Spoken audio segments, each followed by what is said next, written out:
So the other day, my friend asked me to sit down and do an anger management video for him. And I laughed at him. I said, you got to be kidding me, man. I'm not the guy that should be teaching people about anger management. I've got my own issues that I've got to deal with. And so he said, that's exactly why you'd be good at it, because folks want to talk to people that have the same kind of issues. So today, we're going to talk about anger management. So the other day, I'm coming back from the store, and the light turns green, and I need to turn left. And there's this clown in front of me, sitting in the middle of an intersection, waiting for all the moments for the cars to go by. He could go now, he could go now. I'm going, let's go. And he's not turning. Finally, the light turns red, and we're both stuck out there in the middle of the intersection. I'm just about to honk, and he finally goes. So I turn left. And out of the corner of my eye, I see another guy flip me the bird. So on my drive home, I'm thinking about all kinds of crazy things. I got language running through my mind. I got how I'd like to give him a piece of my mind. Maybe I should turn around, but I'm in a company truck. I'd probably better just dial it down. I'm wearing flip-flops. You can't fight a man in flip-flops. You gotta take your shoe off and throw it at him. That's not gonna work out very well. So I just kept driving home. But I found myself the entire drive home thinking about what I'd like to do about that situation. Because really it was out of my control, and I thought that this guy was wrong, and I let him get under my skin. So I had an old boss say to me one time, Ryan, anger is the most useless human emotion there is. And I thought about it. I never really looked at it that way. What does it mean it's useless? And I thought, he's right. I've never woken up the next day and said to myself, man, I'm so glad I got mad at that driver, or at someone I love, or at my boss, or something that happened in my life. I've never thought, woo, man, it really did something for me to get angry. Okay, so here's the deal. We know we're going to get angry tomorrow or next week, or something's going to tick us off. And so here's a few things that we can use to keep ourselves from reacting in a way that we know is going to be negative in our lives. The first one is be slow to anger. What's the hurry to respond?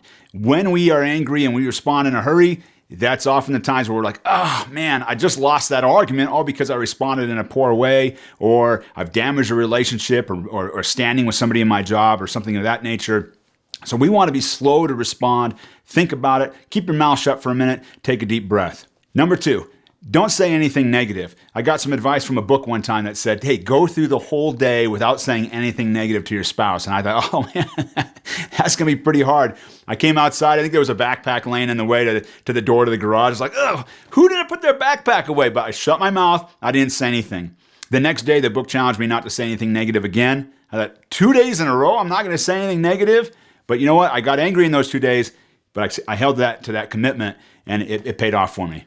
Tip number 3, think about the consequences. If you react a particular way, how long is it going to take for you to undo the wrath of that mistake? I was listening to Dave Ramsey one time. He was talking about money management. And if you're going to make a big financial decision, wait a day. Wait for that impulse to wear off. Otherwise, you could end up signing up for a loan that's going to take you month after month and year after year to pay for. And when we react sometimes and we don't pay attention to what the consequences might be, we can find ourselves in the same situation. Then tip number 4, don't ruminate. When a cow eats some food, some grass, he regurgitates it and he chews on it. I don't know about you, but if I'm throwing something up that's already partially digested, I certainly don't want to spend time chewing on it. It's rotten, it's gross, it tastes like vomit. You're going to spit it out.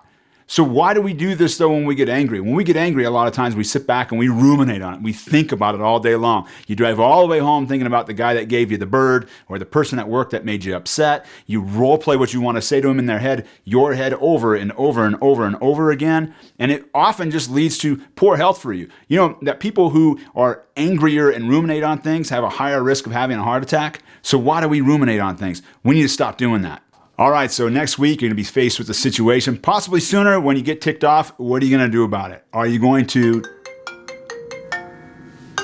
kidding me, man? I'm filming. This is the 5th shot we've made on this.